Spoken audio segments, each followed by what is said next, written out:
Tout le monde dans la petite ville de Ravenswood connaissait l'hôtel Blackwood. Un bâtiment ancien, rongé par le temps, qui n'accueillait plus que quelques âmes perdues. Mais ce que les gens évitaient à tout prix, c'était la chambre 306. Sarah, une jeune journaliste en quête de sensations fortes, avait entendu parler des rumeurs, des cris étouffés dans la nuit, des ombres mouvantes sous la porte, et surtout, personne qui ne ressortait indemne après y avoir passé une nuit. Fascinée, elle décida d'y séjourner, malgré les avertissements du vieux réceptionniste. « Vous ne devriez pas. Les autres ne reviennent pas. » Mais Sarah riait de ses superstitions. Elle monta au 3e étage, ouvrit la porte grinçante et découvrit une pièce banale, légèrement poussiéreuse. Rien d'effrayant. À minuit, tout changea. La température chuta brutalement.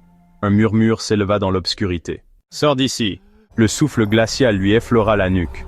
Tremblante, Sarah alluma la lampe de chevet. Rien. Mais lorsqu'elle regarda dans le miroir, son reflet n'était plus le sien. C'était une femme au visage tordu par l'horreur, la bouche grande ouverte dans un cri silencieux. Sarah recula d'un bond, son cœur battant à tout rompre.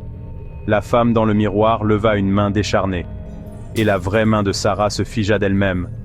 Une force invisible la clouait sur place. Le murmure devint un râle sourd.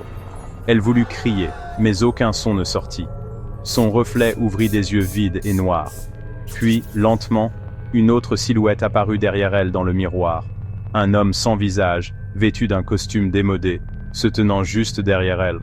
Sarah sentit une main glaciale lui effleurer l'épaule. Et puis, plus rien. Le lendemain matin, le réceptionniste trouva la chambre 306 vide. Les draps étaient défaits, la lampe renversée, mais aucune trace de Sarah. Seule une empreinte de main, longue et osseuse, était imprimée sur le miroir. Personne ne revit jamais Sarah. Et pourtant, certains clients disent encore entendre, certaines nuits, une voix lointaine murmurer dans la chambre 306. « Aidez-moi !